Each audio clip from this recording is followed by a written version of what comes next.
నమస్తే ZB9 news కి స్వాగతం నేను శ్రీలత రామగుండం రైల్వే స్టేషన్ లో అభివృద్ధి పనుల పరిశీలనలో భాగంగా దక్షిణ మధ్య railway general manager Sanjay Kumar Srivastava విచ్చేసిన సందర్భంగా రామగుండం బీజేపీ నియోజకవర్గ ఇన్ఛార్జ్ కందుల సంధ్యరాణి పలు సమస్యలపై వినతి పత్రాన్ని అందజేశారు.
గౌరవ భారత ప్రధాని నరేంద్ర మోదీ గారి నేతృత్వంలో కేంద్ర ప్రభుత్వం ద్వారా రైల్వే స్టేషన్ల ఆధునిక నిర్మాణం లోపట రామగుండం రైల్వే స్టేషన్ అభివృద్ధి పనుల పర్యవేక్షణ కొరకు గౌరవ రైల్వే జీఎం గారు సంజయ్ కుమార్ శ్రీవాస్తవ గారు ఈరోజు రామగుండం రావడం జరిగింది.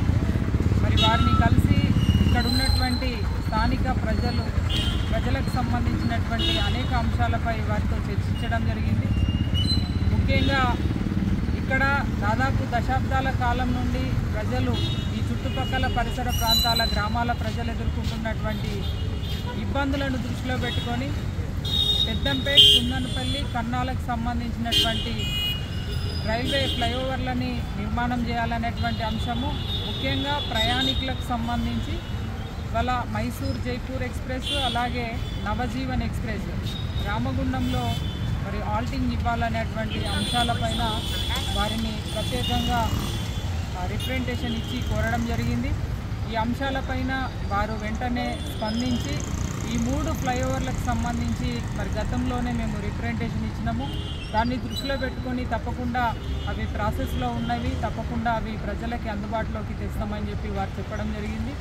ఇవి ఏవైతే ట్రైన్లకు సంబంధించినటువంటి విషయం పైన తప్పకుండా వాటి మీద కూడా పరిశీలన చేసి మరి వెంటనే త్వరగతిన అవి ఇక్కడ రామగుండం రైల్వే స్టేషన్లో ఆల్టింగ్ ఇచ్చే విధంగా వారు కృషి చేస్తామని చెప్పి చెప్పడం జరిగింది. వారికి హృదయపూర్వకంగా మేము ధన్యవాదాలు తెలియజేస్తూ, ముఖ్యంగా కేంద్రంలో నరేంద్ర మోడీ గారి ప్రభుత్వం, భారతీయ జనతా పార్టీ ప్రభుత్వం వచ్చిన తర్వాత పేద బడుగు బలహీన వర్గాలు ప్రయాణం చేసేటువంటి రైల్వేస్ లోపల అనేక మార్పులను తీసుకొస్తూ, అవే కాకుండా ఎయిర్పోర్ట్ తరహాలో ఇవాళ రైల్వే స్టేషన్లని వారు అధిక నిధులిచ్చి ఇవాళ పునరుద్ధరణ చేయడం జరుగుతూ ఉన్నది.